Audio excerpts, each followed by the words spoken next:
J'étais tellement pas bien en fait que je cherchais un réconfort dans ma vie, un truc qui explosait ma tête et pour ne plus penser à tout ça.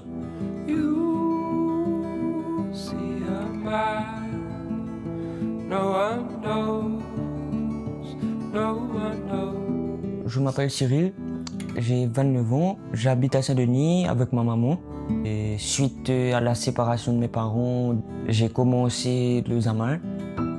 J'ai été dans une grosse période de dépression. J'ai commencé à fumer du Zamal à 16 ans. J'étais avec des amis. Au fil du temps, j'ai continué à fumer. L'impact de ma vie, en fait, c'est que j'ai eu beaucoup de changements d'humeur. Un coup, j'étais bien, un coup, j'étais pas bien. Mais au final, je suis devenu accro. Je fumais régulièrement. Et suite à ma séparation amoureuse en 2017, je suis tombé également d'une grosse dépression. Et je voulais tellement que j'étais énervé au fond de moi, triste au fond de moi. J'ai voulu commencer la drogue dure. J'étais tellement pas bien en fait que je cherchais un réconfort dans ma vie, un truc qui explosait ma tête et pour ne plus penser à tout ça. J'ai continué à mettre de la drogue dure, à fumer du Zamal, à essayer d'autres choses. Parce que ça bloquait beaucoup de choses dans ma vie. Je savais plus quoi faire, je restais chez moi. J'ai perdu mon permis en 2019 suite à un accident et j'ai mis de la drogue, j'ai bu de l'alcool. J'ai rencontré ma copine actuelle en 2023. Et en octobre, j'ai arrêté tout. J'ai mis beaucoup de gens de côté. J'ai été entouré plus par ma famille, par ma maman, par ma copine.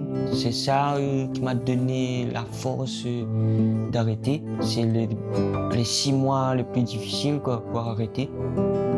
J'ai été suivi par des infirmiers à l'hôpital.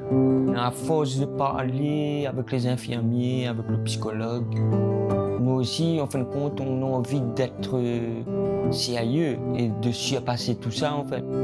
Vraiment, parce qu'on a envie d'être aidé. Et aussi, depuis que j'ai mon permis, depuis que j'ai ma copine et tout, je suis plus positif mentalement.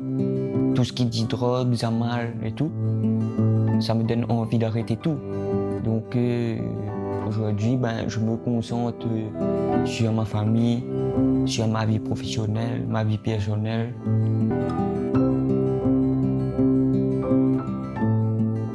Concernant le cannabis, il y a beaucoup d'idées reçues sur ce produit dit bio, présenté de manière inoffensive. Mais il faut savoir qu'il y a des effets vraiment néfastes sur notre santé physique et psychologique. Et on peut être victime d'un bad trip, des difficultés au niveau de la respiration, des crises d'angoisse, également aussi des hallucinations. À noter chez les adolescents, consommer régulièrement du cannabis augmente x5 de développer une dépression ou également aussi des symptômes aggravants comme des troubles du comportement. Plus la dose de THC est concentrée, plus les conséquences sont graves. Ça augmente nos chances de développer une psychose ou entrer dans la schizophrénie. Les adolescents, lorsqu'ils prennent la décision d'arrêter, rencontrent des difficultés à stopper le produit. Là, il faut être attentif vraiment et à un accompagnement avec un professionnel de santé.